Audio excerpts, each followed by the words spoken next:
Hi, Whiskey Ringers. I hope you're all well and enjoying the podcast. As always, I welcome any thoughts, suggestions, and feedback you have to make the podcast better, and, of course, any suggestions you have for guests you'd like to see. I wanted to share with you a new way to participate in the Whiskey Ring Podcast Bottle Share Club. There are several people who have reached out to me about being put on a waiting list for the top tier. After much thought, I've decided to open that tier up to more people. If you have been hesitating, or if you are a current supporter wanting to level up, reach out to me at david@whiskeyinmyweddingring.com or through social media or Patreon, and I'll be happy to help you move up. I also wanted to send a special thanks to my current $25 a month patrons, who have agreed not only to this change, but who have been truly irreplaceable supporters of this and who make this podcast happen. Thank you to all of you in no particular order. I'm talking to you, Ken, Jesse, Jim, and Bill, Don and John, Yana, Connor, Zach, Scott, Ollie, Steve, and Jake. Without your support, this podcast wouldn't be happening anymore. And thank you for helping me to keep the lights on and keep guests coming to you every week. As always, you could support the podcast for as little as $1 a month, with ad-free episodes starting at $5 a month. This support is the reason the lights stay on, and to make sure the podcast and website are the best they can be. Thank you to all who are already patrons, and I hope to have more listeners join soon. Visit patreon.com/whiskeyinmyweddingring to join today. Without further ado, here's a new episode of the Whiskey Ring Podcast. Hey folks, welcome to a new episode of the Whiskey Ring Podcast. Today, I'm thrilled to be returning after a bit of distance to England. The first time in probably months at this point. And I'm returning to England to host and talk about the Lakes Distillery. This Cumbria-based distillery up in the northwest of England, just near the Scottish border, has been putting out some incredible single malts and whiskeys for nearly 10 years now, and I've just been thrilled to be able to bring them on. So to represent the Lakes, we have Kirsty Taylor, the commercial director, and Kirsty, welcome on. Thank you very much. Thank you for having me. I appreciate it.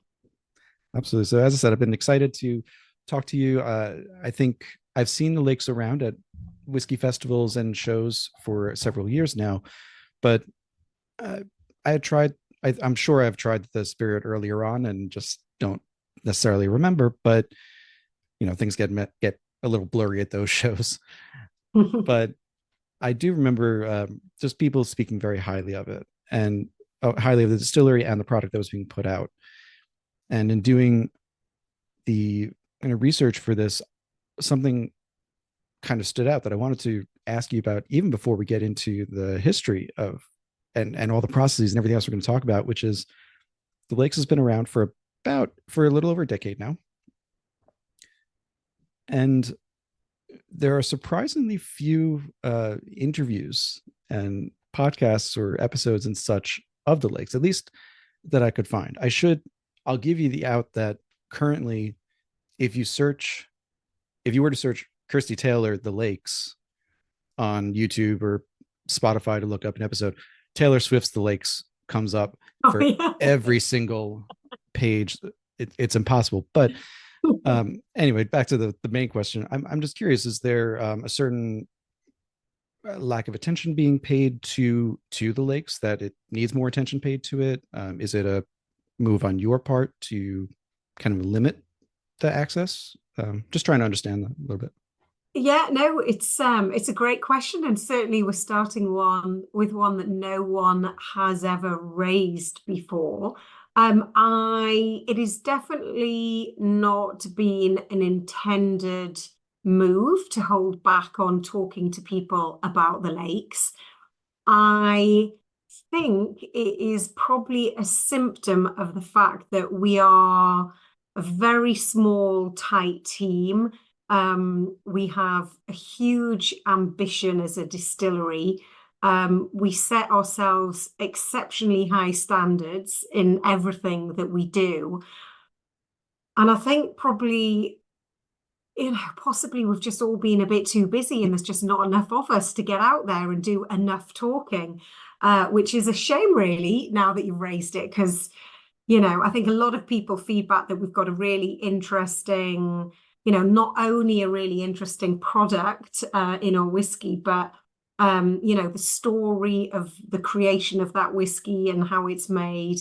A lot of people find that really, really interesting because whilst we sort of respect the traditions of the sort of history of whiskey making, we use a lot of influences from outside the world of whiskey and how we create our single malt at the Lakes.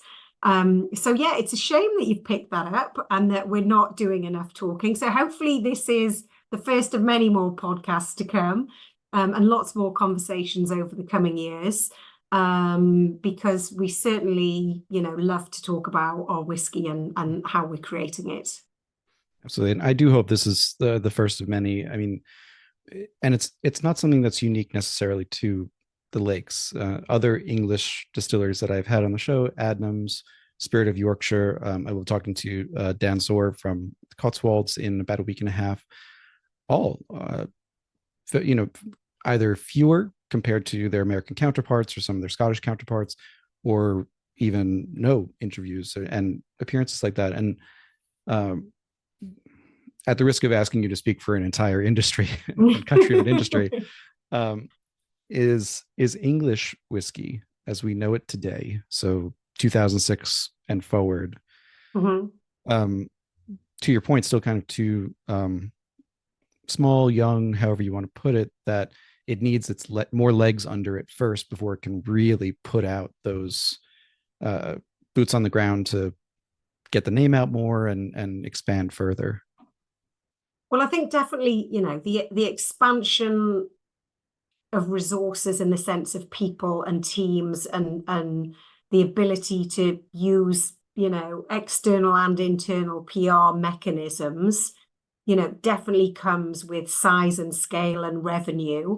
I think the more interesting point that you raised there is almost the English whiskey industry, potentially too young to be doing that. I think the bit that's really, really interesting for all of us in the English whiskey industry is, we at the Lakes Distillery were incredibly humbled and proud that in 2022 we won the world's best single malt at the World Drinks Awards. First English whiskey distillery to do that. Incredibly proud and very humble to have received such a high accolade so early on in our journey as a brand. What makes it even more interesting and exciting for the English whiskey industry is the English Whiskey Company actually won it a few weeks ago for the 2024 World's Best Single Malt with one of their releases.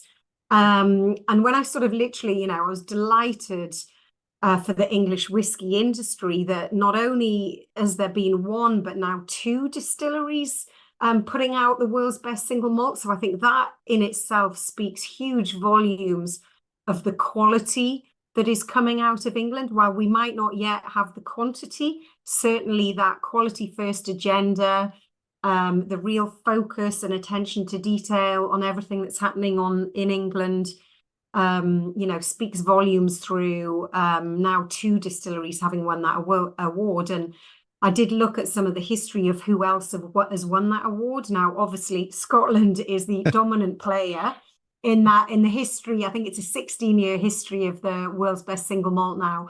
And Japan sits at number 2, I think, having only won it 3 times. And now England sits in 3rd place as having won it twice as a producing nation. So, the Irish, the Canadian, there's some Australia and Tasmania, there's some amazing whiskies coming from all over the world.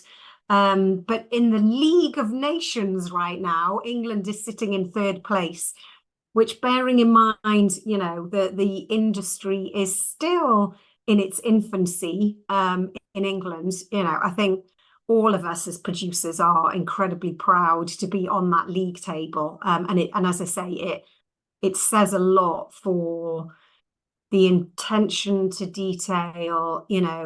Everyone in England has a quality first agenda. I think that's quite clear to see. We're all making whiskey in very different ways, very different styles. There's no regional style like there has been historically in different regions in Scotland. And And I think that's what makes it really interesting. Very different styles of whiskies, very different flavors and profiles, very different use of raw materials, sources of raw materials and production techniques, but all very, very focused on quality first, and really with a common goal of wanting England to be a respected producing nation of whiskey. And I think, having now got onto that league table, in third place at the World Drinks Awards, I think that sort of holds us all in really, good stead, and shows that there's really exciting future for us all in England. Absolutely. And I really am, I admire how consistently good, and it's a very basic term and very simplified, but how consistently good every English distiller that I have tried, their products are all good. To your point, they are definitely different. Each one has its own character. Adams is not going to be the same as the Lakes, not going to be the same as Cotswolds, but Bimber is going to be totally different as well. Yeah. But there is something where I feel like it has such a character of intentionality. Because we're talking about a nation with about 40 distilleries right now that combined is producing a little less, or about 1 million liters of pure alcohol per annum, which is incredibly small in the grand scheme of things compared to your northern neighbors.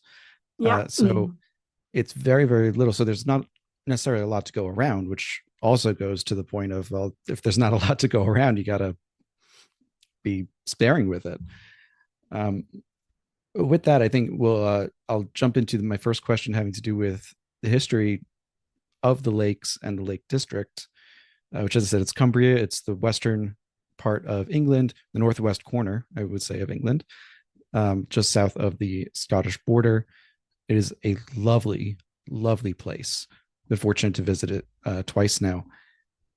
So there was a history of English distilleries, most famously documented by Alfred Barnard, same guy who documented much of the old Irish distilling history. But it doesn't seem like the new wave of English distilleries, again, 2006, when the English Whiskey Company was founded and forward, that the new wave is trying to recreate what was there before. It seems more like you're really forging your own path, almost like they're, in a way, like there wasn't a history before and you're starting brand new.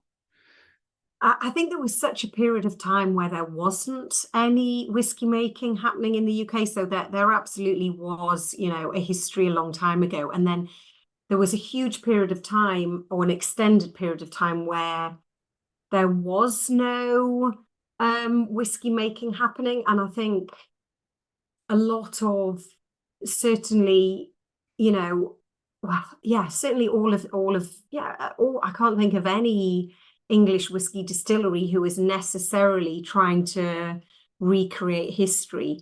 All of the founders have gone into it with a very clear vision of what they were looking to achieve, of what they wanted to do, and they've all got very different motivations for starting their distilleries. And I think that has resulted, in some very stylistic and individual whiskies coming out of England in what is a tiny little geographical patch of land. But everyone, I guess, using their creative juices to design, the kinds of whiskies that they felt was right, either from their own personal motivations or from a wider environmental perspective, or what have you. But yeah, I certainly can't think of anyone or any story that I've read from any distillery in England that's looking sort of back to the history and trying to recreate that.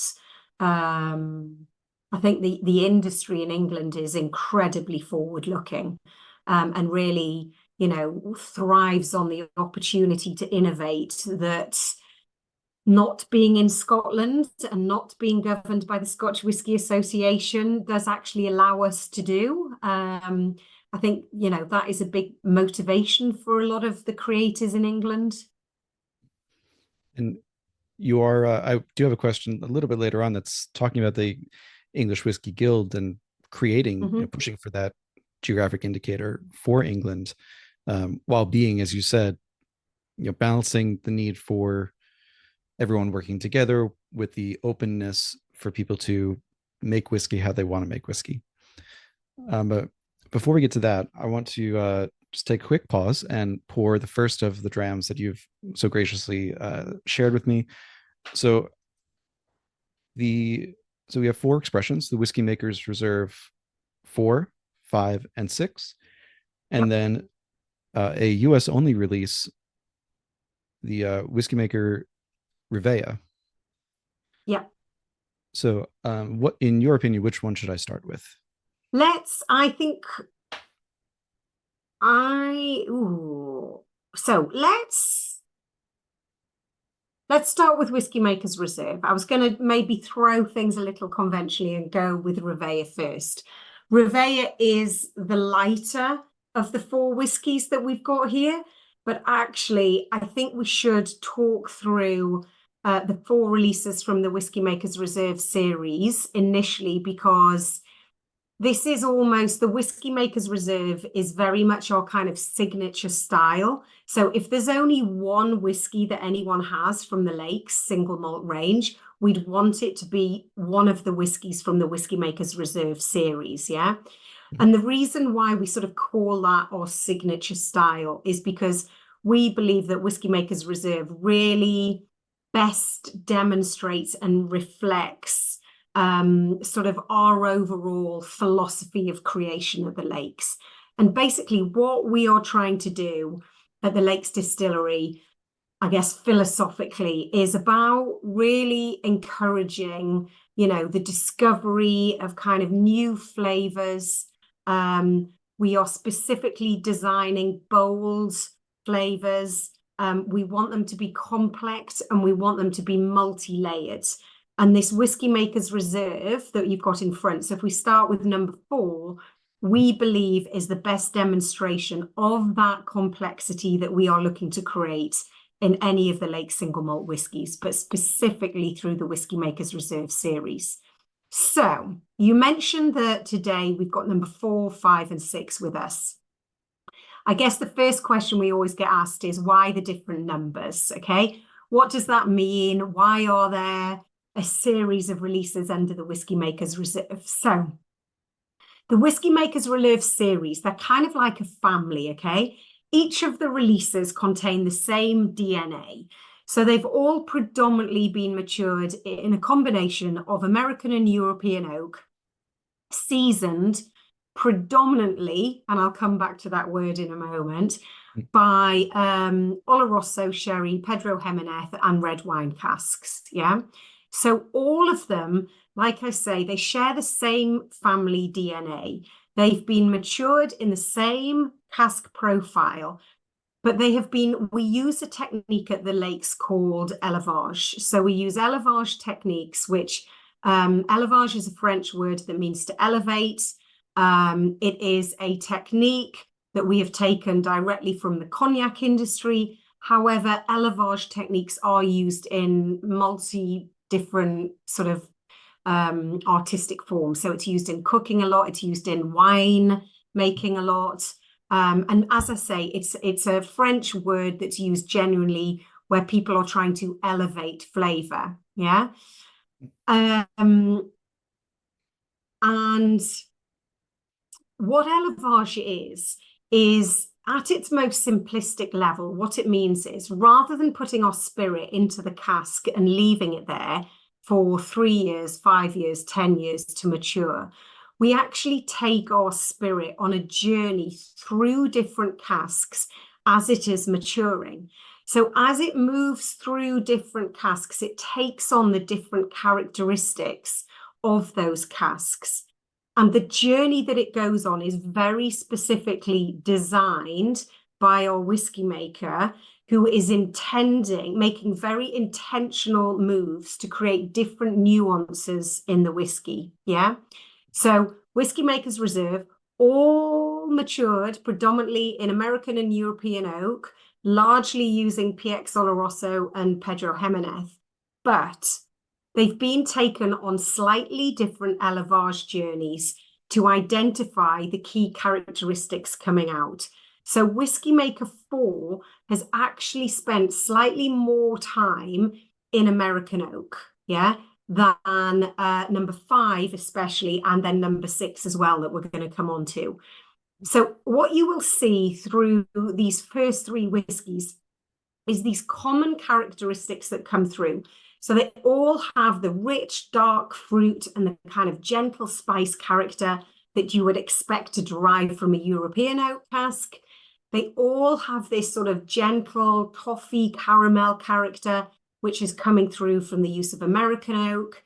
They all have these complex layers of flavor, which comes from the use of the élevage technique. Yeah, and they all have this kind of long-lasting characteristic finish, but they have their own personalities. So I say they're like a family, same DNA. Don't know if you've got any brothers or sisters, David, but I have an elder sister. I can assure you she's very different to me, though we share a lot of common DNA. And that personality just comes through the different time that the spirit has spent in different casks going through its own journey. Well, it's like its journey of life. Yeah, it's developed its own personality as it's been taken through that journey, but it's a very intentional journey. So number 4, as I say, has actually spent a bit more time on its journey in American oak. So it's got much more honey on the nose, and it's got slightly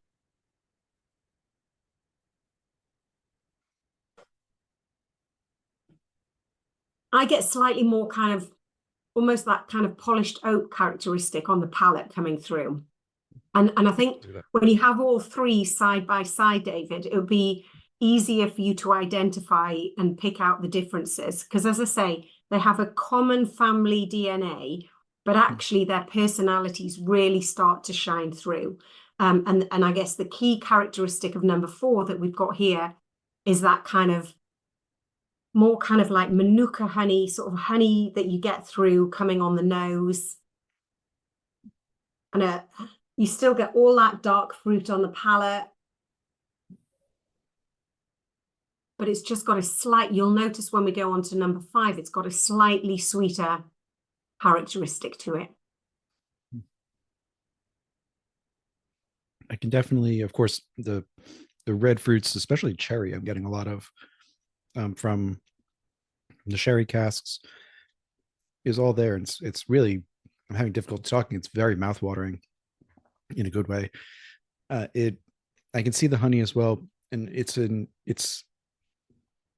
think it's in terms of tasting notes when you're comparing, when you see what's on the, let me start that question again. When you hear that number 4 has spent more of its time in American oak, as you said, there are certain notes that you kind of associate with American oak, a little more sweetness, lighter baking spices, honey, as you said, vanilla for sure, and somewhat less tannic than some European oaks. And potentially, I would say as a taster, reviewer, or even just a everyday consumer, I would taste this and think, well, I don't taste a ton of the vanilla and all those things. But to how you're explaining it, that's not really the point. It's not to say that it's the Lakes American Oak edition. It's just that American Oak has that little bit extra in there, and through the process of élevage, through these casks it's gone through, you're not going to get those base flavors from an American oak cask. You're going to get what those flavors play with the sherry, with the European oak, and it really is delicious. It drinks, I think, a little below proof, which is a bit dangerous, but in a good way. And it's so rich. Yeah. It's not syrupy. You're not drinking PX straight out of the glass, but it's rich and full bodied, and really enjoying it. And it has a delicate smokiness to it as well. I liked the note of Manuka honey, or a little barrel aged honey too, where you get just that little bit of char in the background. Yeah. So that, I think, leads perfectly into a next line of questioning, which is, as I said, there wasn't a lot of research material to find, but Johnny McCormick over at Whiskey Advocate, a great resource, did write at the end of 2022 and the beginning of 2023 two articles, one that was more broadly on the English whiskey scene, and one that was a short article, was really a review that was focused specifically on the lakes and on this release, no less. So in the article, so this was in late 2022, Johnny interviewed a couple of different people from the whiskey scene, Darius at Bimber, Dan Soret at Cotswolds, and both had a viewpoint of kind of where English whiskey stands in terms of, is it English? Is it derivative of Scottish? Is it world whiskey? Is it, where does it fit? Darius at Bimber considers England more like a region of Scotland whiskey wise, as it's, it's all the same land rather than world whiskey. And I think he means same land, not that it's homogenous across the board, but more that it's closer together, kind of like two neighboring states, as opposed to comparing New York and California. On the other hand, Dan from the Cotswolds is saying that he considers English whiskey to be more part of the movement of world whiskeys, and so thus more separate from Scotch. And I'm particularly curious where the Lakes kind of feels that you sit, not only objectively, but also in the context of being up north near the Scottish border. It's a tricky question to answer. So, and the reason why I think it's tricky is because like everyone wants to put you in a box, okay? Everyone wants to pigeonhole, and that's not necessarily the intention of the creator. It's more that it just makes everyone else feel more comfortable in the sense of, oh, that's what you are. This is where I put you, okay? Mm-hmm. So, if I, as you said at the beginning, I'm commercial director. So I deal with a lot of our trade customers and a lot of distributors all around the world. And, it's really interesting, when you're talking to retailers, for example, because they want to follow a very traditional route of regionalizing the whole world of whiskey. So it's like, okay, so you're not Scotch, you don't sit in that category, you're not Japanese, I've got that one, I've got Irish, and you're not that. Where do we put you? Yeah. So in that sense, yes, I would agree with Dan that we are in that sort of new world of whiskey. And you know what? We are delighted to be there because it's exciting and there's a lot of fantastic whiskey being made from some really interesting and non-traditional countries around the world. So that's great from that perspective. But I guess, does it really mean anything? Does it help the consumer in any way with regards to what they can expect if they're looking at this fixture of new world whiskies? No, because they are radically different. And the thing that really, I truly love about the whiskey industry and continues to fascinate me is, we all start with 3 raw ingredients. That's it. 3 base ingredients. Yeah. Barley, yeast, and water, in effect, is what we've all got. And yet, look at the massive variety and array of styles and different drinks you can have, what you can do with that product. It blows my mind every time I stop and think about it, because whiskey can be so different. And when people say, oh, do you like whiskey? I don't really like whiskey. It's like they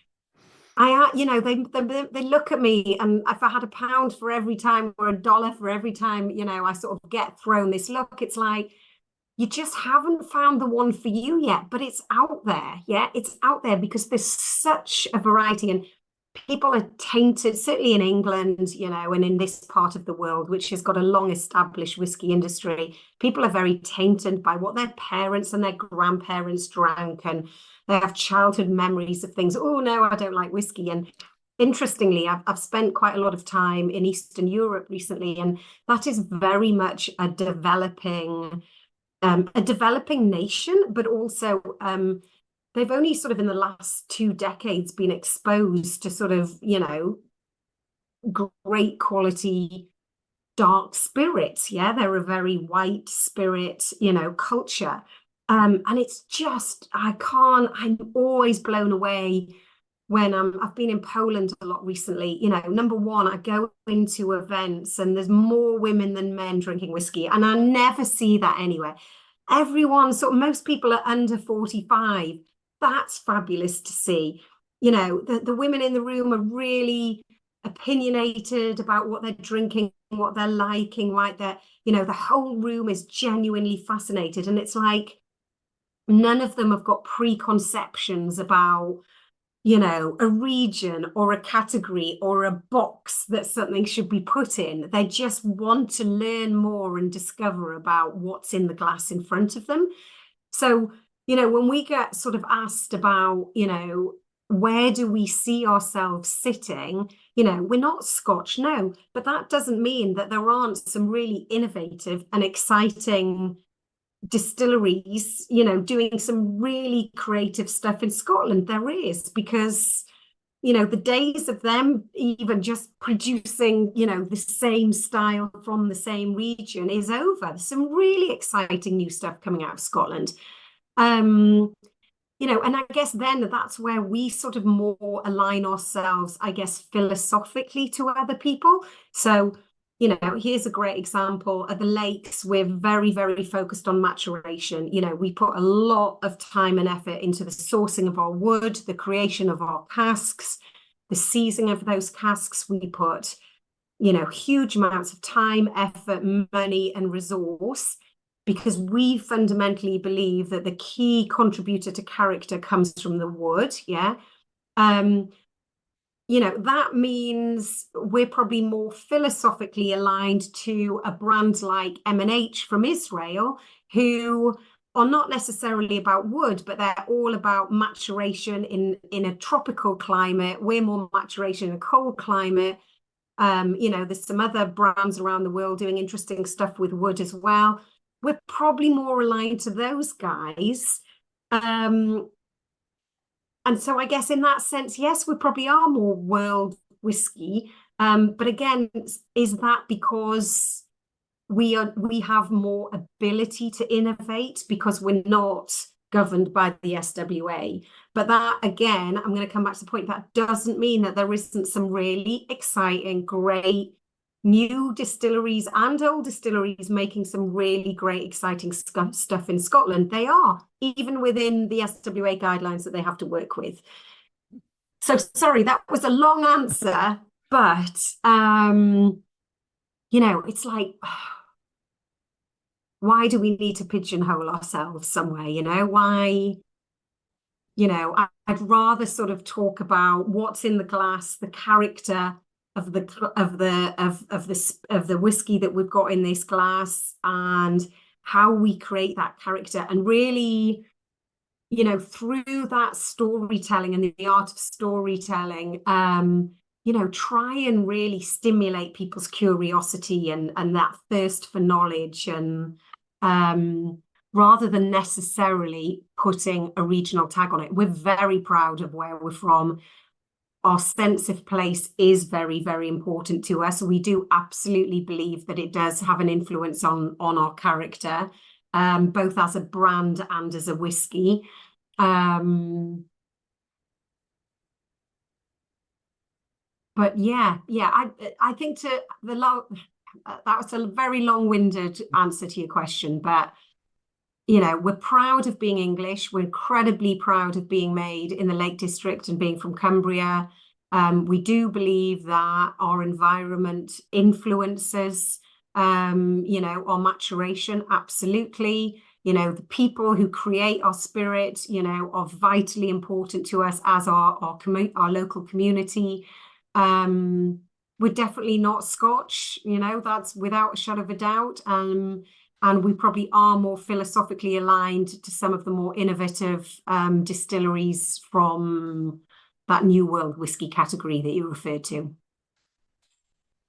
I think length in this case, it does not matter. I think that was a fantastic answer because it needs nuance.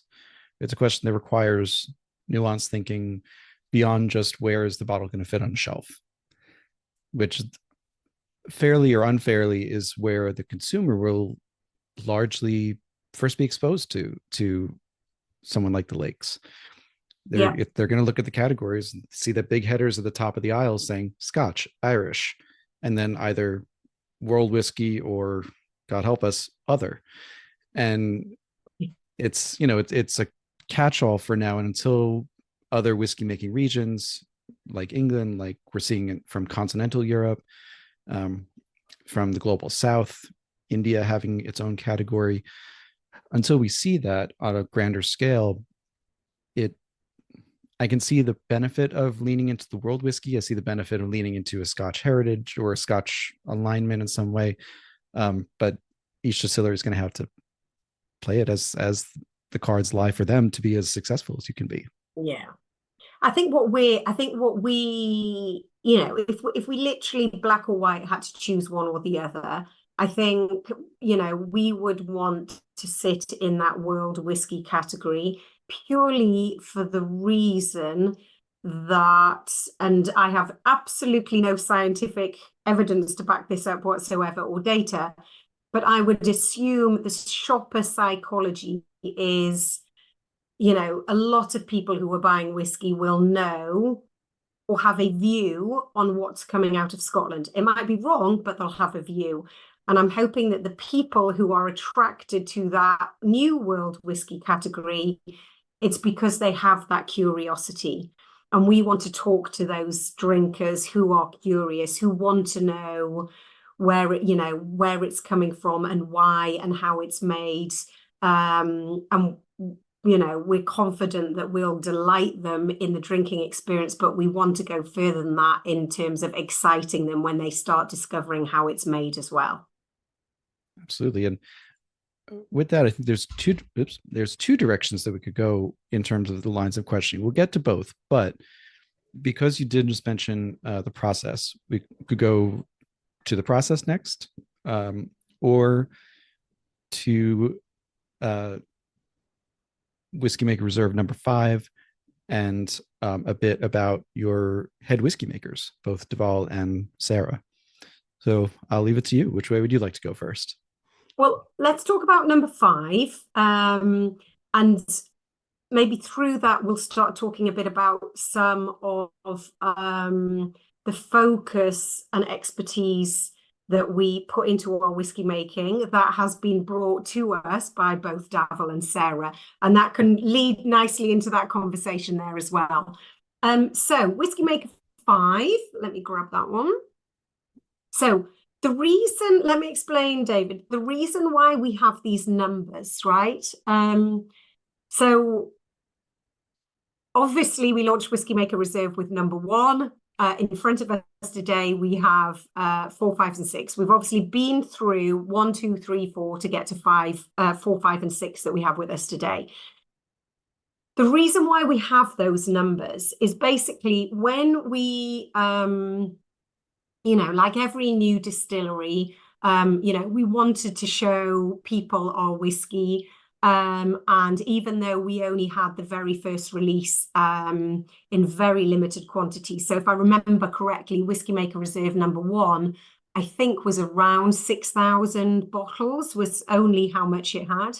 And basically, when we kind of, very intentionally set out, Paul Curry, our founder, very intentionally set out with a vision to sort of create a sophisticated and accessible single malt whiskey. So with those two words, the sophisticated led him to, one of the most respected and sophisticated styles of whiskies is sherry matured whiskey. So that obviously then very led us down the sherry route. And in terms of accessible, that led Paul down a route of only wanting to create non-peated spirit in those early days. So because we'd been, our production in the early years was only sitting at around 130,000 litres of alcohol for about the first 5 or 6 years of production. And so when we started to release the single malt whiskey, Davil Gandhi, who was our whiskey maker at the time, was very clear that we hadn't yet. So our first release was in September 19. So we'd only been distilling sort of just short of 6 years at that stage. And Davil was very, very focused, as was our founders, as was the whole business philosophy, that we were very much quality first. So at that point in time, we didn't feel ready as a new distillery to release a permanent product and a core range in those very early days. We very knew what the style was, and Whisky Makers Reserve represented that style. But because of the élevage technique that we use, we were still learning. In all transparency, we were still learning about how our distillery was settling into its environment, how our sense of place was impacting maturation, and how different élevage journeys influenced the resulting character of the whiskey. And so what we decided to do was not to put out a release called the Whisky Makers Reserve, but actually to release them as a series of bottlings, which almost sort of demonstrated part of the journey that we were going on. So for some of our, most loyal consumers, they've been with us right from the beginning, and they've been through all of those releases. And, you get a sense of, expertise developing, cask sourcing, improving, but also different flavors and characteristics coming out of different élevage journeys. So, as I say, we never had the consistency nor the quality of stock to say, right, this is one release now forever and a day, and we can replicate this. So this was a journey towards us reaching that point where we were confident that we'd learned what we wanted to learn and done the experimentation on our spirit creation at that point in time.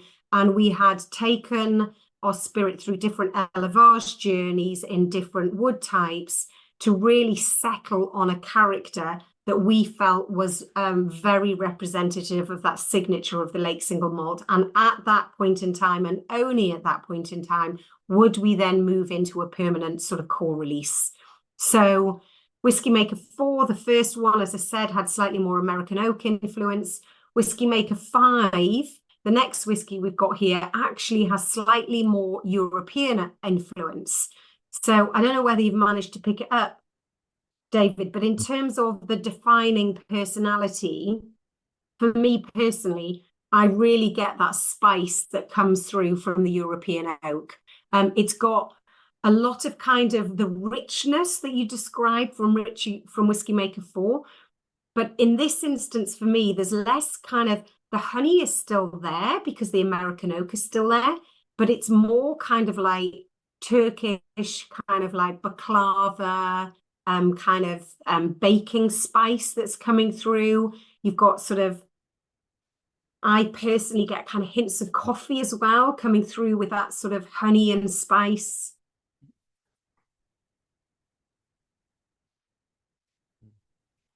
Yeah, there's certainly a lovely, I think the baklava note hit it so well, the cinnamon and clove mix of spice. Warm, that baking, spicy. I call it kind of like baking spice, but it's, yeah, I get that too. Yeah, a little sharper, the sharper baking spices, if you will. The note that caught me immediately though was strawberries. Oh, interesting. And really in multiple forms. It could be wild strawberries off the vine, regular strawberry you pick up at a store, a cooked strawberry, even as far as strawberry flavored candies like Twizzlers coming to mind immediately. So interestingly, David, that our new make spirit, our spirit is very much designed to have that fruity, that red fruit profile.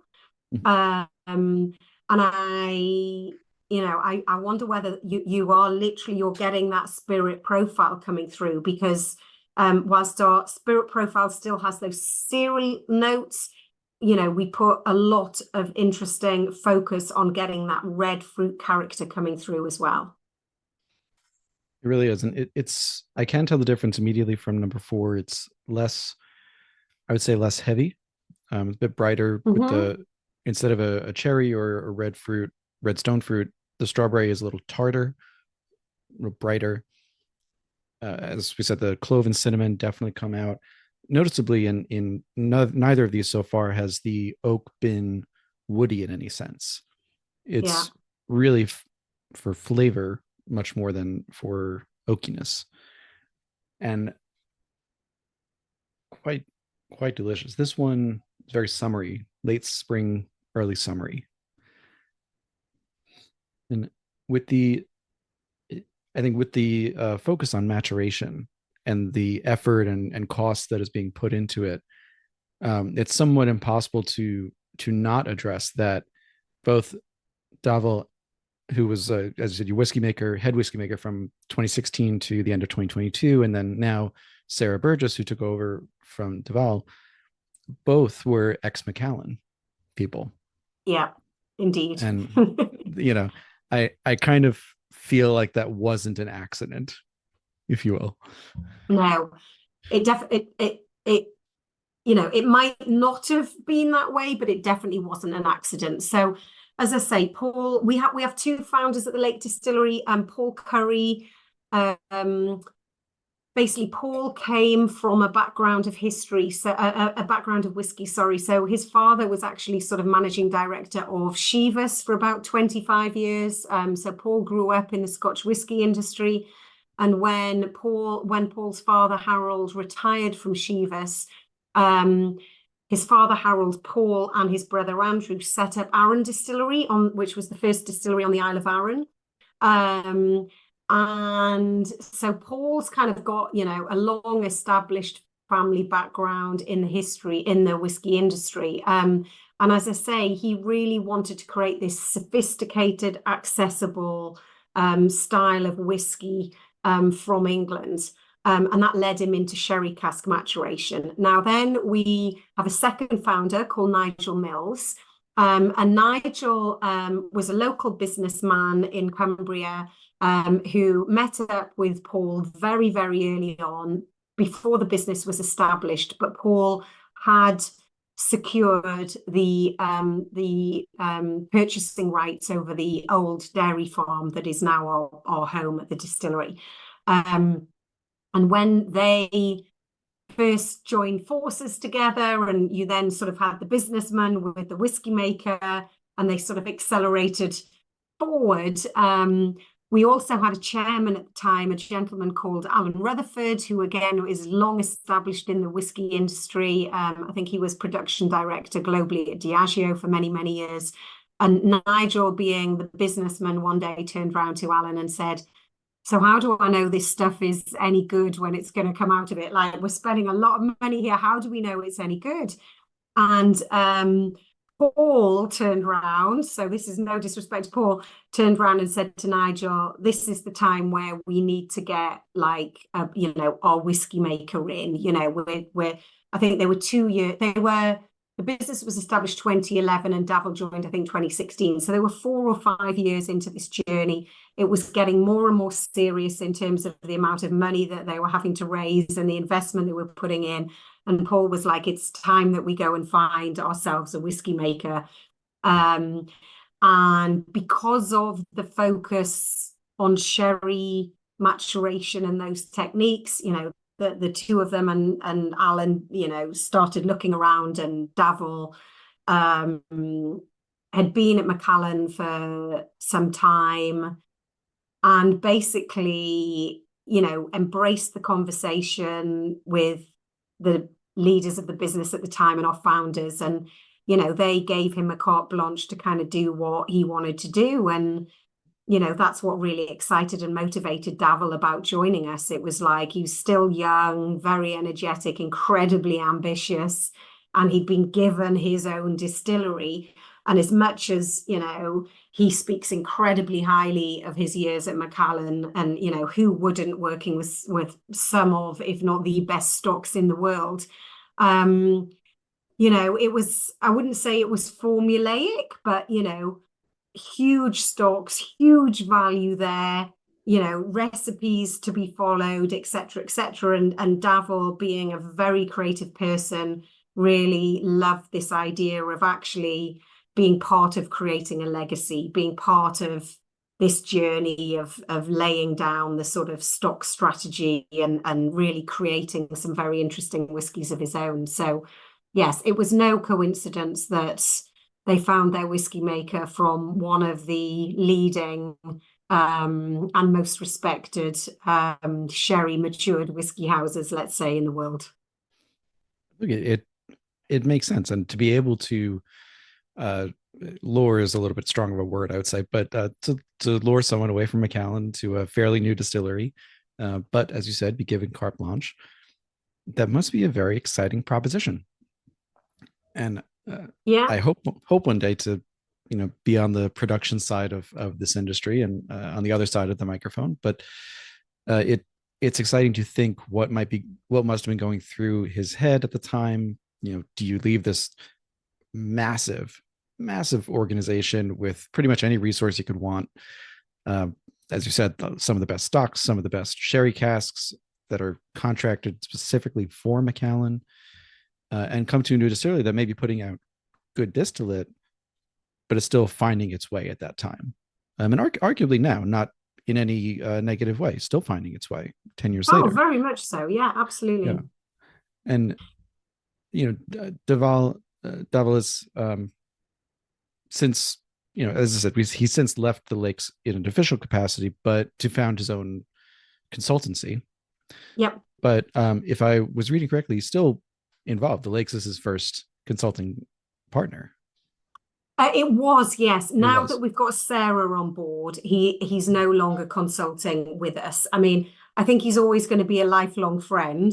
There's a lot of emotion, a lot of blood, sweat, and tears that we've all kind of worked through together, as any founding kind of new distillery will totally recognize. In fact, anyone listening who's founded their own business, I'm sure it's the same in any new business. You have great times, but you also have some very low, dark days. And I think those friendships and relationships that have formed through those moments in time are lifelong and bonding.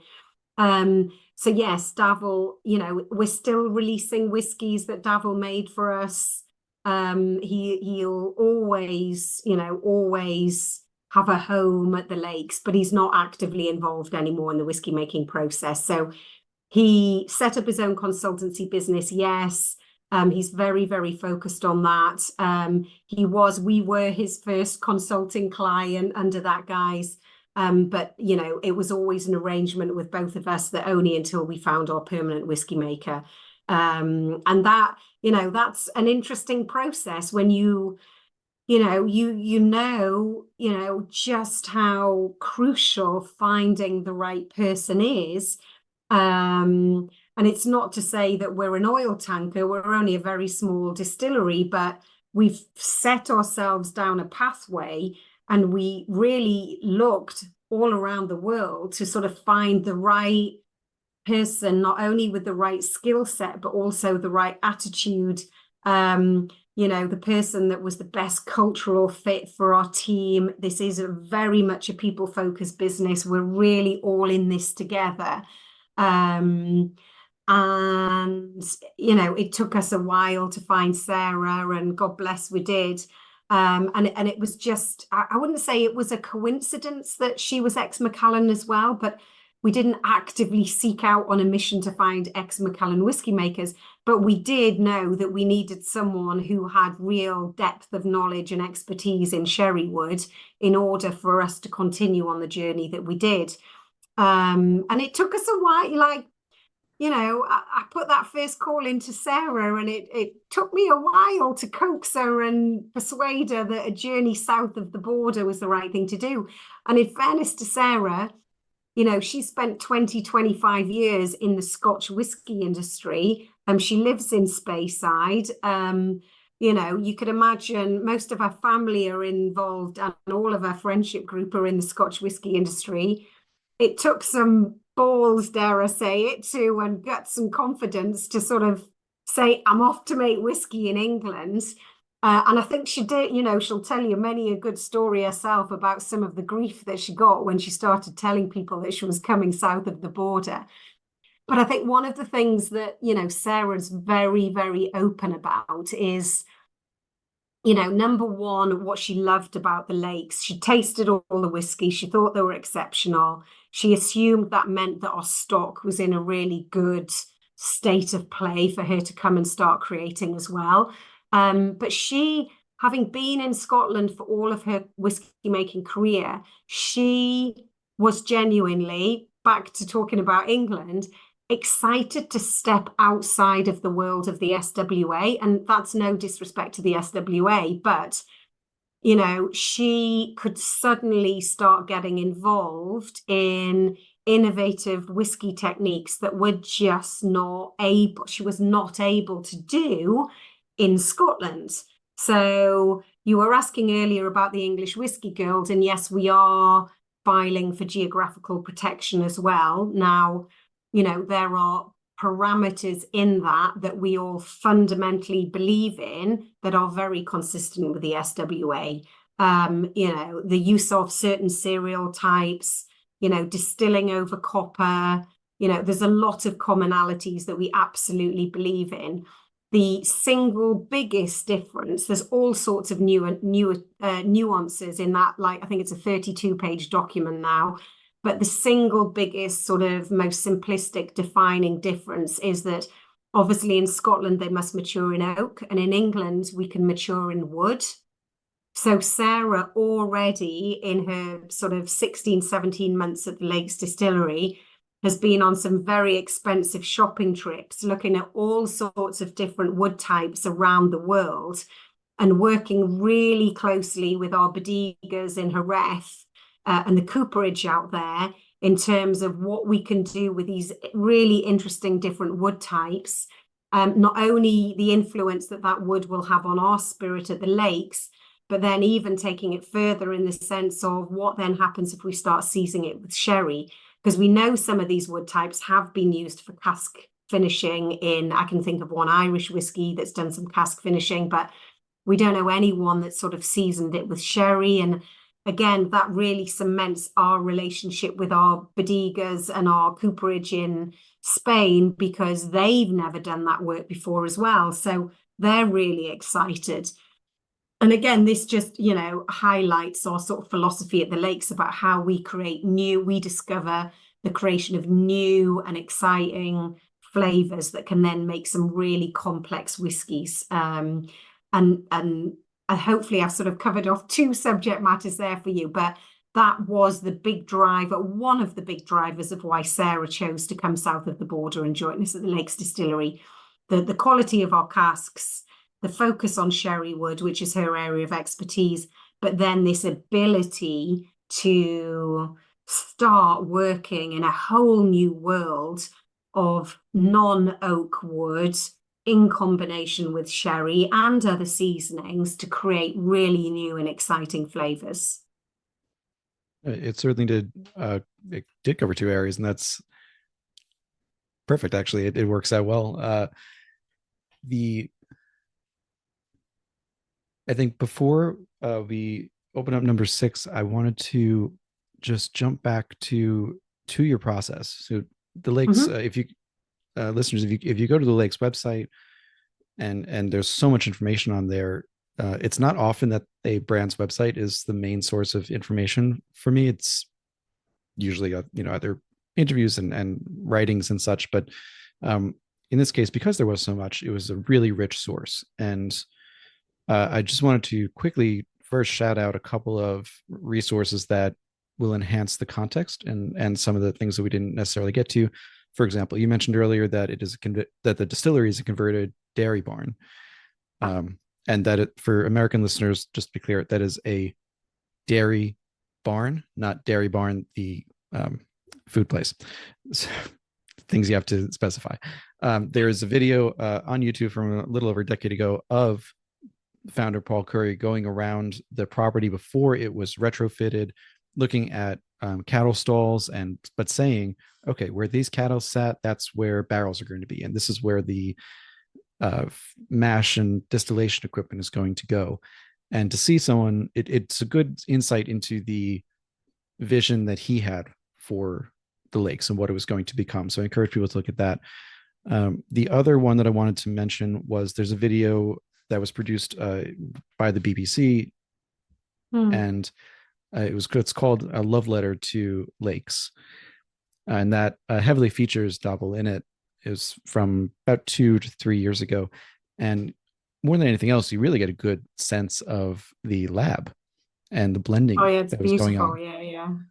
And yes, the lab it's beautiful, it's pristine. It I don't know if we'll have time to get to this, so I just want to mention here it shows some of the distillery's commitment to climate positivity. Let's say, not using single-use plastics, using glass and reusable containers and instruments and all of that. What it reminded me too of was the lab at Compass Box. Right. And for me, that's a very high compliment. I'm a huge fan of theirs as well. And I think about the blending and the bringing together of different distillates and cask types. So as much as the Lakes focuses on maturation as kind of the calling card and the way you use élevage and the different casks, there is something to be said too of the base spirit. You said in Whisky Makers Reserve 5, I seem to be picking up on some of those new make spirit notes. So before we go on to number 6, I just wanted to jump to that and say, so you're using 3 different yeast strains and a 96-hour fermentation that you specifically say, which I loved, that you specifically do a 96-hour fermentation to get into malolactic fermentation.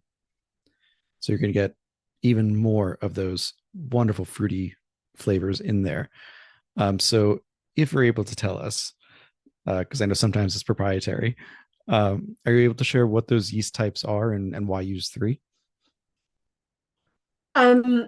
I can sort of talk about them at a generic level. So we do use a standard distiller's yeast. We then use a French strain of yeast, and we use a heritage yeast. The reason why we do that is, again, it's all about this focus and obsession with flavor creation, and it's all about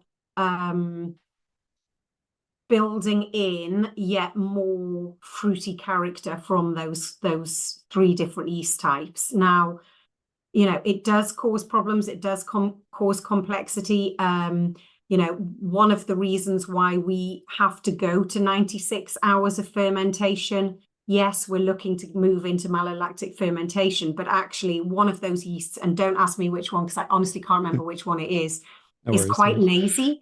And it needs a very long, extended fermentation time to actually start doing its job in terms of converting those sugars into alcohol. But the flavors that it creates whilst it's doing that just adds a different level of complexity to even our base spirit. And that's why we go into that level of detail with it, because it is just all about adding in that flavor. So yeah, our 3 yeast types are really interesting. We have a very long fermentation time. We obviously have, I tell you what else is very interesting at the Lakes. So we actually have quite uniquely 2 different styles of condensers. So we have 2 copper condensers and we have 2 stainless steel condensers. Yeah. Now,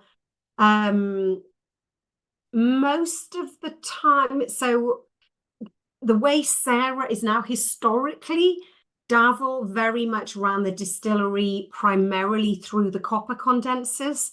Sarah, since joining us, actually really, really likes some of the nuances that come through the use of the stainless steel condensers. And whilst we are looking to create this light, fruity spirit, we also need to make sure that it has that robustness and depth to be able to handle the sherry wood. And the stainless steel condenser just actually gives the spirit this kind of slightly heavier characteristic that Sarah especially loves working with. So, you know, to your point earlier, I think about like the journey never ends, the learning never ends. It doesn't, you know, the distillers, you know, under Sarah's direction now are doing a lot of trials and experimentation to move that spirit on to create even more complexity and character. I think it will always be very focused on those red fruit berries while still retaining some cereal characteristics. But certainly Sarah is using those stainless steel condensers in a way that Davil never was before. That's fascinating. Was not. I couldn't say whether it wasn't available or I just ran out of time. Honestly, I couldn't say which one, but I wasn't able to see the still setup at the lakes, and the use of different condensers is fascinating.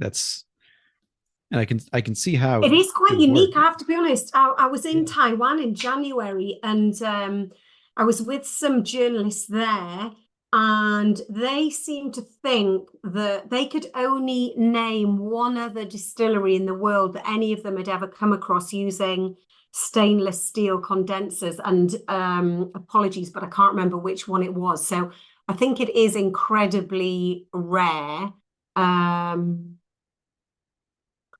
But yeah, it's Sarah's loving working with them. They were put in when the distillery was built back in 2012.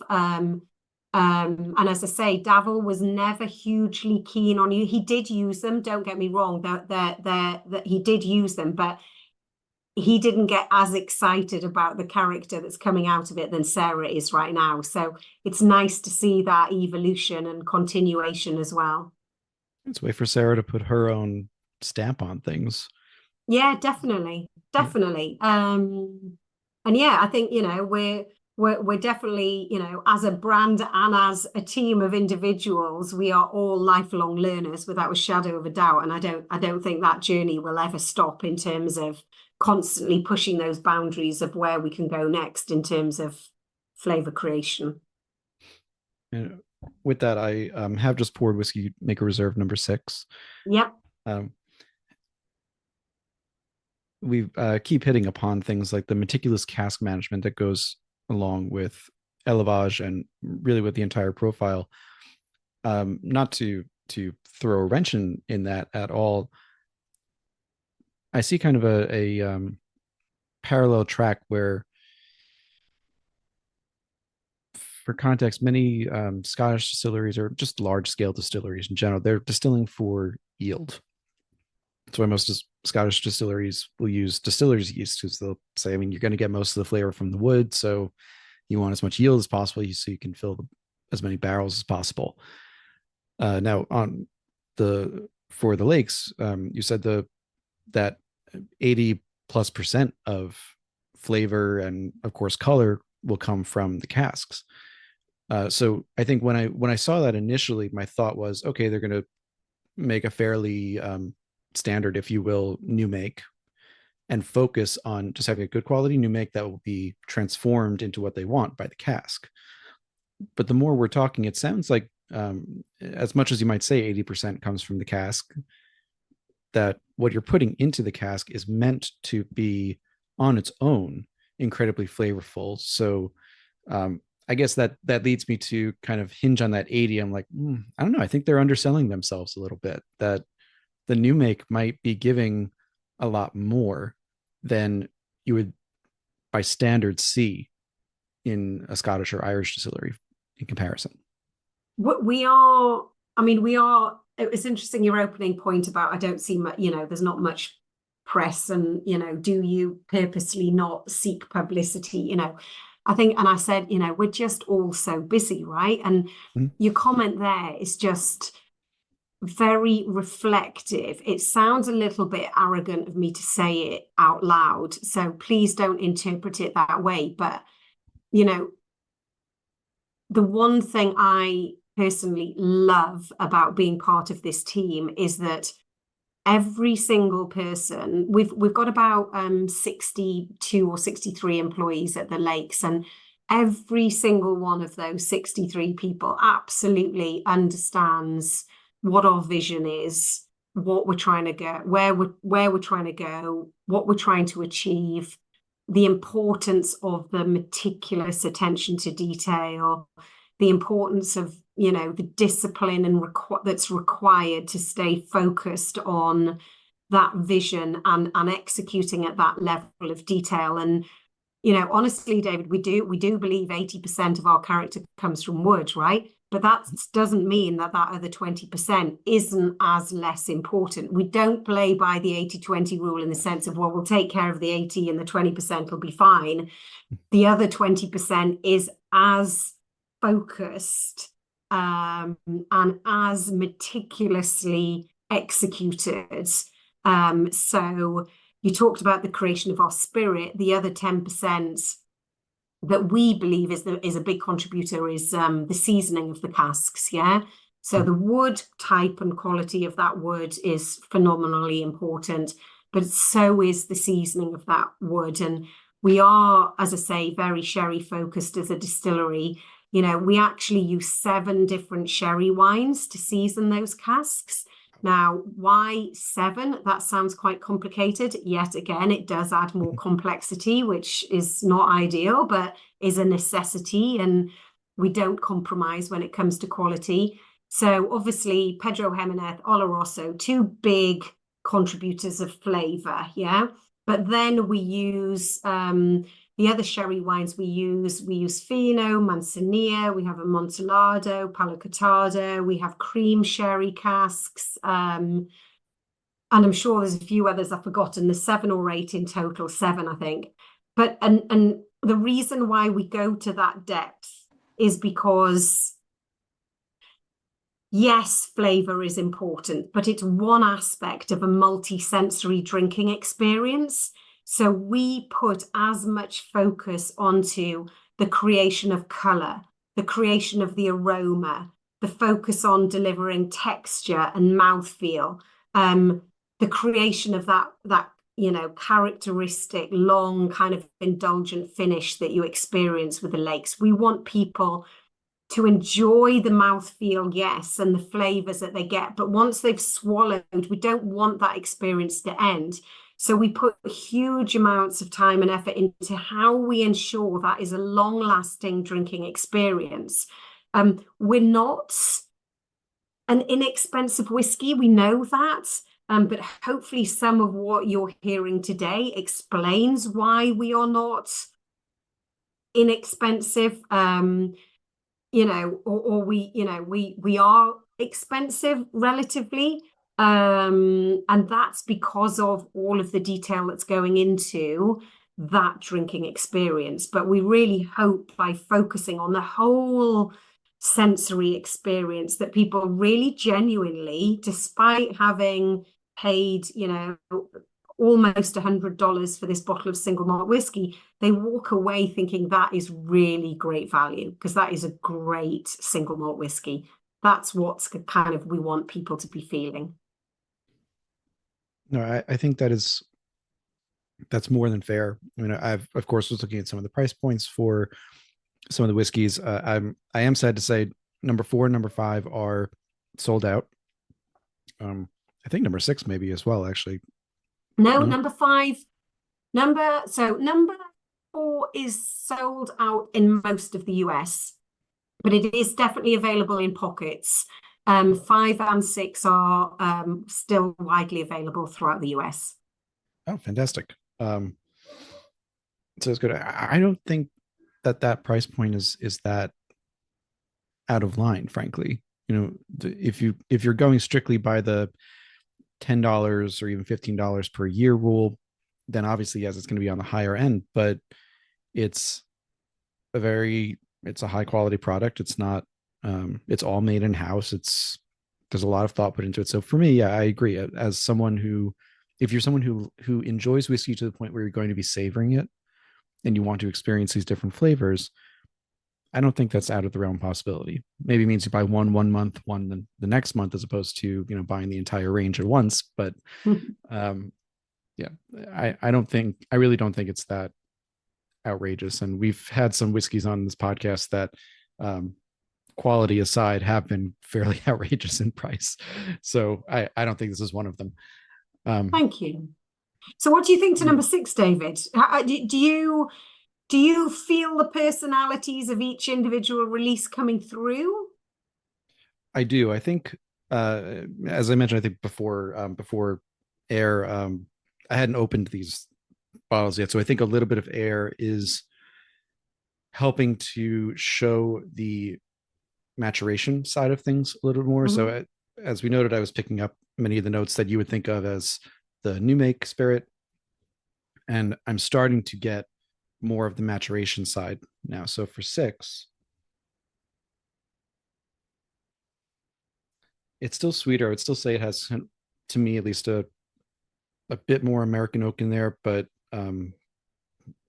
not tannic at all. So I don't feel like there's much European oak, not old European oak for sure. It's not so sweet to think that PX was predominant in it. I would almost lean more towards a Oloroso, even a Palo Cortado type. It's a little drier. Those red berries are still very much there, which I'm quite enjoying. Let's see.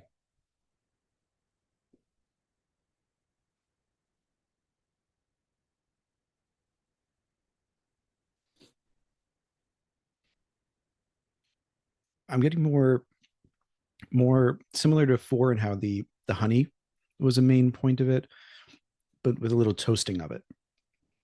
So there's a little bit more char, a little bit, or toast. It could be, to me, it could be either one. I can sometimes get them confused in my internal notes.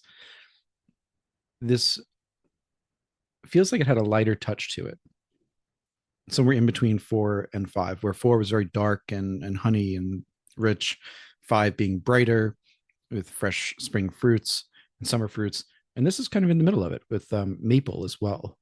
Quite a bit of maple. Okay, so interestingly, with number 6, the composition and the balance of the cask comes much more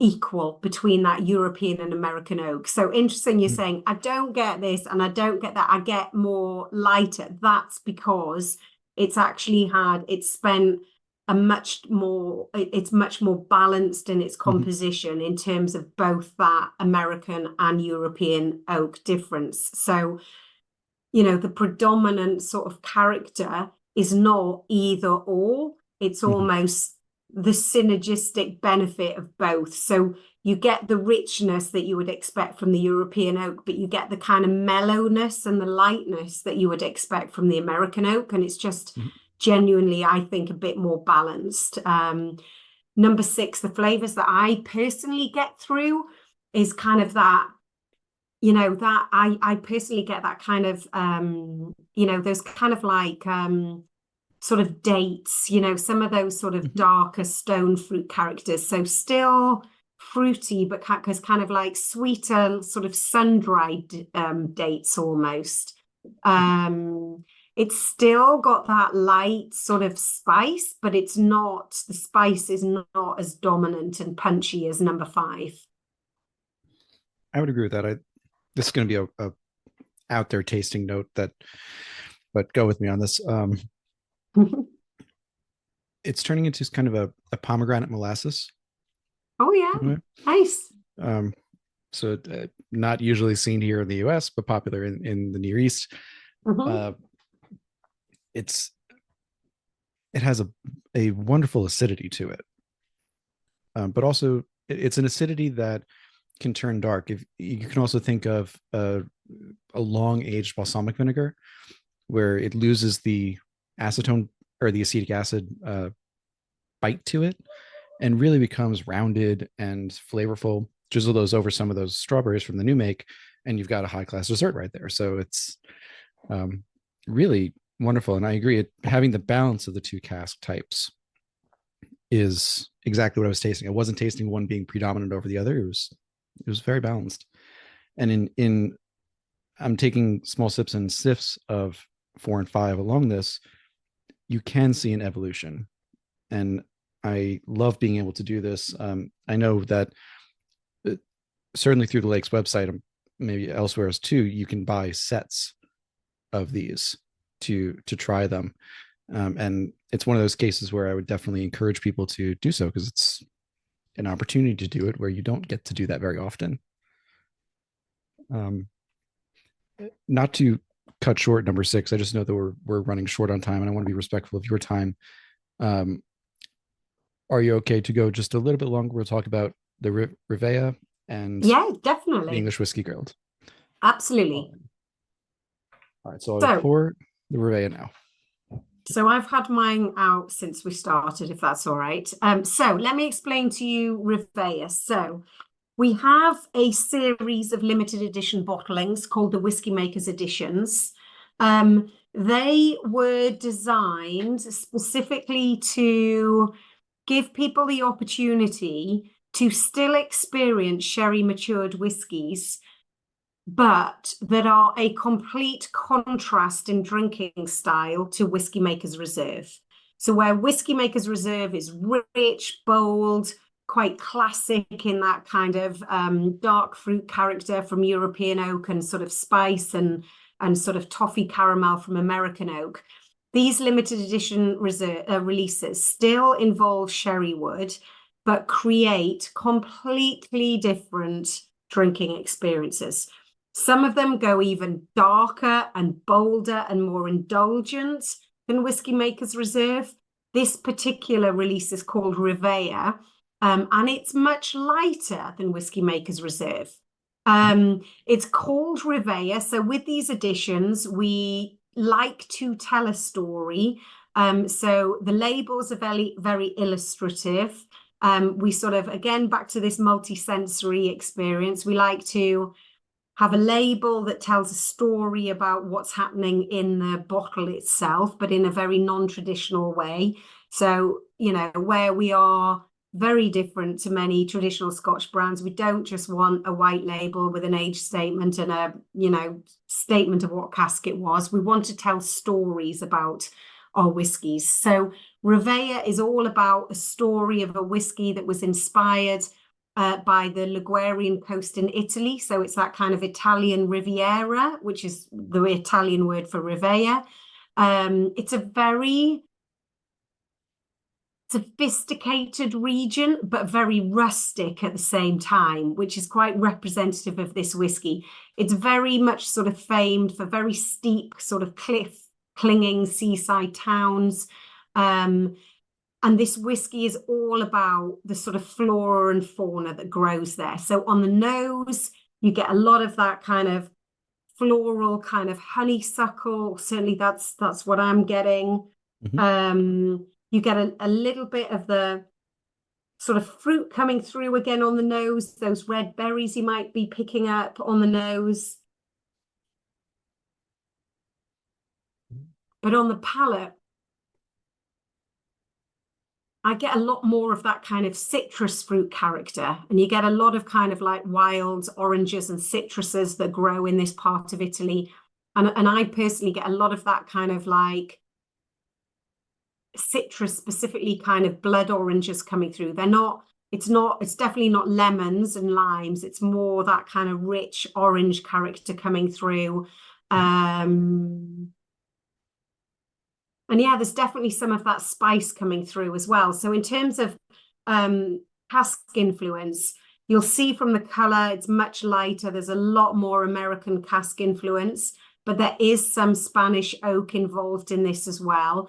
And it's been seasoned with Oloroso and PX. So it's 100% sherry, Oloroso and PX, but predominantly in American oak. So you get all of that lightness that you would expect. It's very easy drinking. I find this release quite dangerous in the sense of you can start at lunchtime and somehow you keep going and you've had 3 or 4 before you realize, and you know, you forget it's sort of nearly it's 47% ABV, and but it's very sociable, very easy drinking, a lot of fruit coming through, but some of that floral character coming through as well, which is very characteristic of that coastline. Yeah, our notes are very much in alignment on this one. The honeysuckle, I was thinking too of honey, um, wildflower honey, a little, Mm-hmm. Yeah, um, lighter. It's kind of lighter yeah, wildflower honey, isn't it? I know yeah, exactly what you mean. yeah, lighter both in feeling, in flavor, in color as well. Um, Something that you would find at a farmer's market in spring. Something that's just meant to be Mm. very light, as opposed to the Manuka that we had in uh, Whiskey Maker Reserve 4, that was darker, dare I say, sherried honey in a way. Yeah. And with the oranges too, I agree with you. It's not a navel orange or a kind of the everyday orange you would pick out at the grocery store. There is something specific to it, and it's the one that came immediately to mind. And I don't know if it's accurate, to be fair, is Seville oranges, Mm-hmm. Yeah, I know what you mean. and there's something just slightly candied about them, so that they're not overly sweet, or overly tart. There's a nice balance to it. In the same way, kind of a Meyer lemon would pull back from the sharp tartness of a regular lemon. So definitely some of that. Um, but I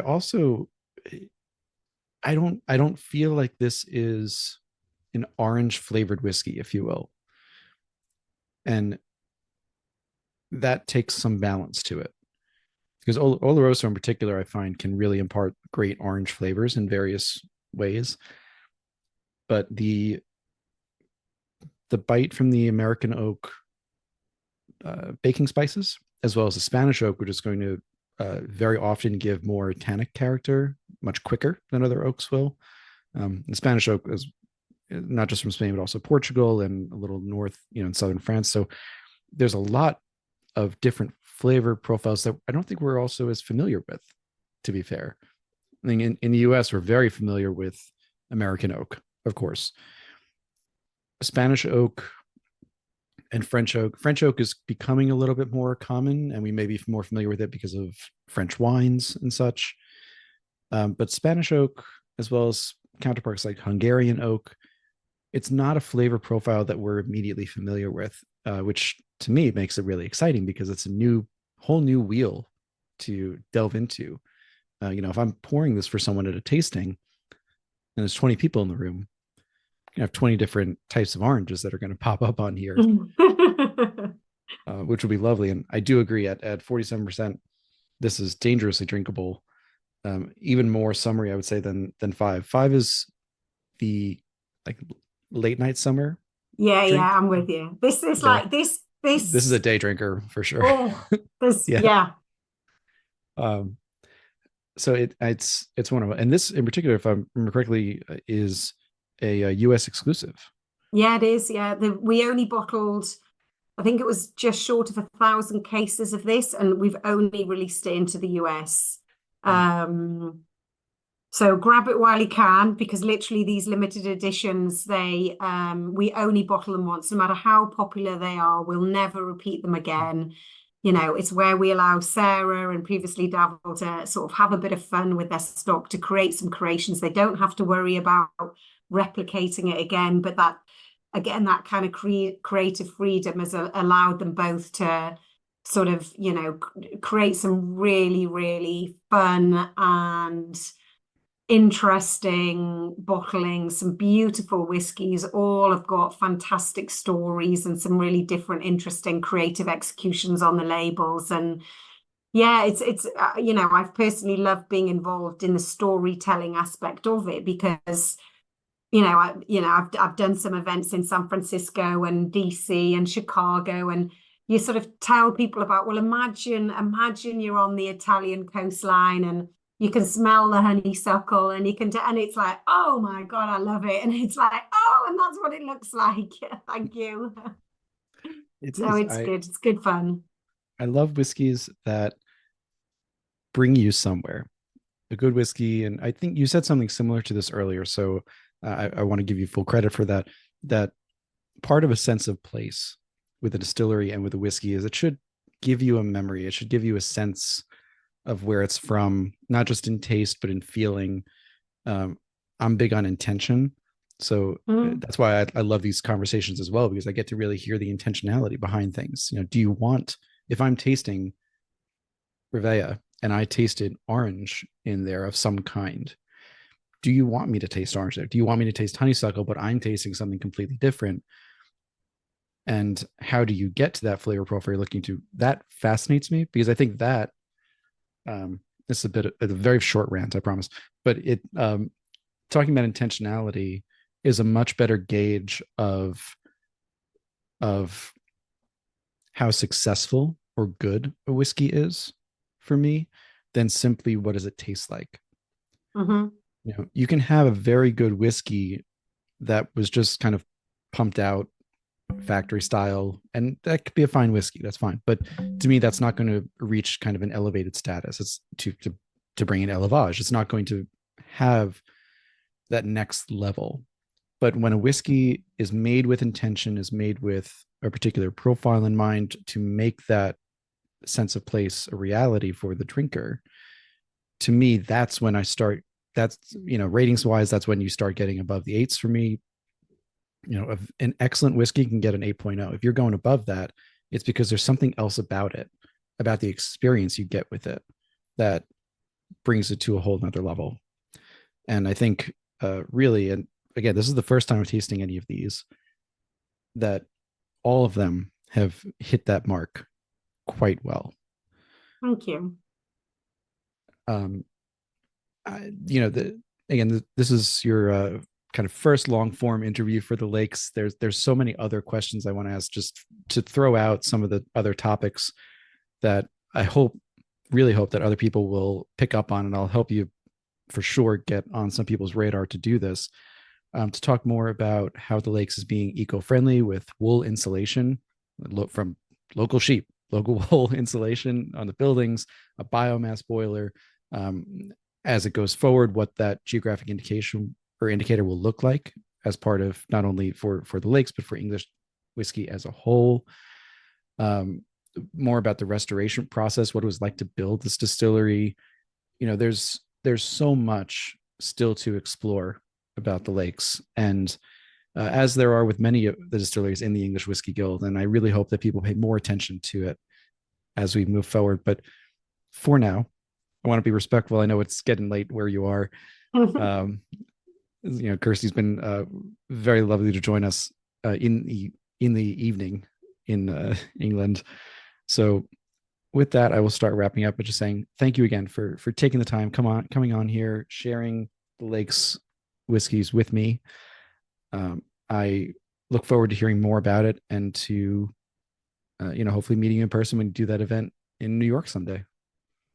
Well, thank you very much indeed. Thanks for having me. And yes, I give you my word, David. I will make a concerted effort to make sure not just myself, but Sarah and the rest of the team are out there talking more about what we're up to, because it's a story we're incredibly proud of, and the more people that can hear it, the better. And if any of you listeners, do want to learn more, do go to our website at lakesdistillery.com, if for no other reason than to just see how beautiful our distillery is. It's funny because, I spend so much time there, and it's so true what people say about, you start to take things for granted. And it's only when I have visitors and people who work in the industry and spend, weeks on end visiting different distilleries, and they're all absolutely blown away of the beauty of the Lakes Distillery. It is it is small, but perfectly formed, beautiful. It's got so much character because it was a Victorian dairy farm built in the 1860s. And we've sort of had to fit our distillery in it rather than being a sort of modern purpose-built distillery. And trust me, there are many times where the team would love to have a modern purpose-built distillery, but it comes with a charm and a character that can't be replaced. And hopefully that's kind of reflected in our whiskey as well. So thank you again, David. Thanks for inviting me along. Of course. And before I forget, there were two more topics that you mentioned there that deserve some more attention to. As you said, Sarah's story and her perspective on coming in, both her own experience, but also replacing your first head whiskey maker. Yep. And also something that I was actually going to be a major topic, but I wanted to spend more time on the whiskeys for this one, which was the distillery as an economic driver for a rural area in creating jobs and economic incentives. So again, there's so much And that to is a still explore. fascinating subject. Yeah, that's a long one though. It's a fascinating subject and a very, very, very, in our opinion, valuable subject matter that I'm thrilled you've raised because it just isn't talked about enough in our industry. You know, most Absolutely. distilleries are in very rural locations and are, you know, the life blood of a lot of communities. I mean, where Sarah's from in Speyside and everything, you know, that is their livelihood, and it has been for generations in areas like Cumbria.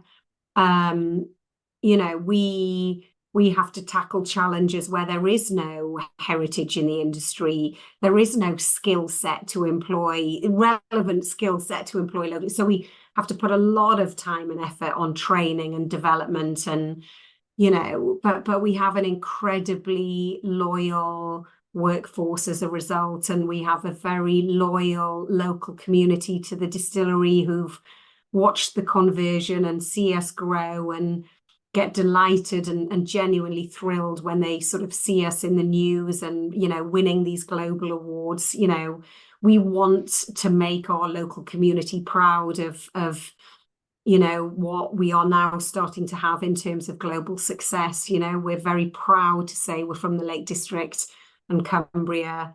We're very proud to say we're from England, but we really, really want that local community to us to sort of, yeah, treat us as theirs. You know, we are theirs. We couldn't have done it without their support, you know. But yes, that's a huge subject matter.